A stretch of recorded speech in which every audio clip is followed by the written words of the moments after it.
Alright, another article here from Centralia, the paper news from the north.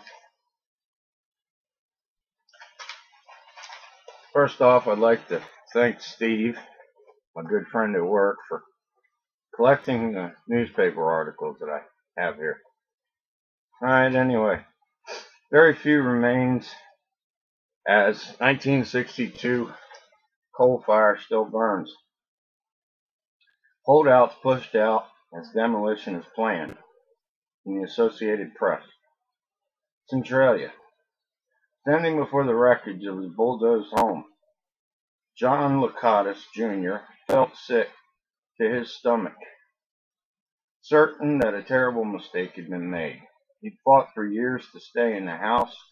It was one of the few left standing in the moonscape of Centralia, a once proud coal town, the population of which fled underground mine fire that began in 1962 and still burns today.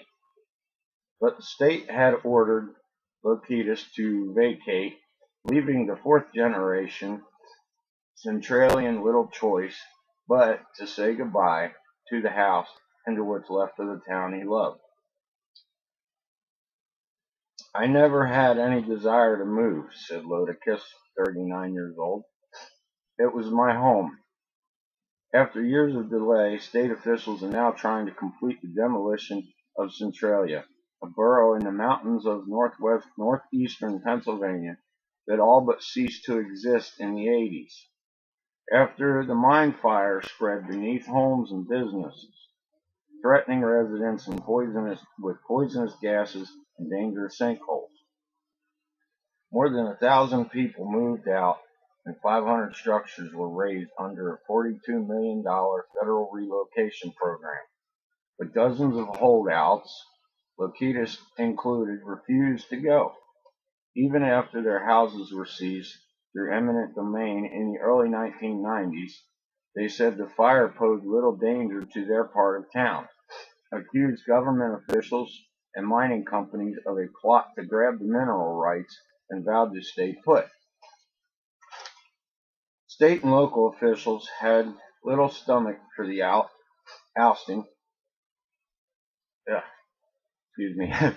Local officials had little stomach for ousting the diehards who squatted tax and rent-free in houses they no longer owned. Steve Fishman, attorney for the State Department of Community and Economic Development, said, "Feigning neglect on the part of the state and local officials allowed the residents to stay for so long. No more."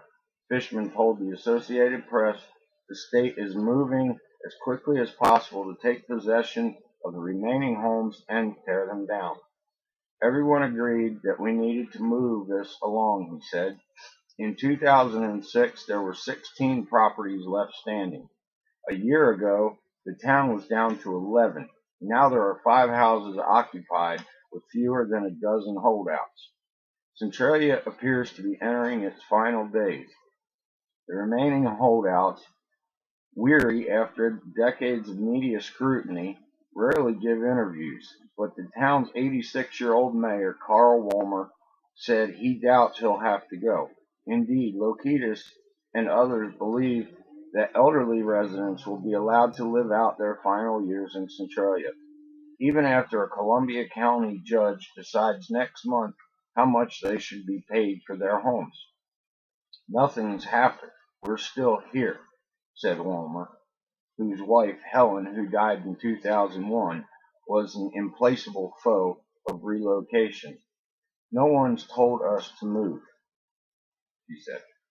Like Walmer, resident John Locatus, Sr., 68, father of Locatus Jr., was polite but short. Why worry about it? When it comes, it comes. I don't give a rat's ass, he said, shutting the door. Those who remain in Centralia like to keep up appearances. In mid-January, Christmas decorations still adorned the street lamps. A large manger scene occupied a corner of the main intersection, and a 2010 calendar hung in the empty borough building.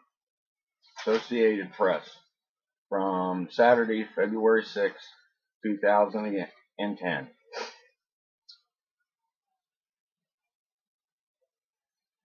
More to come.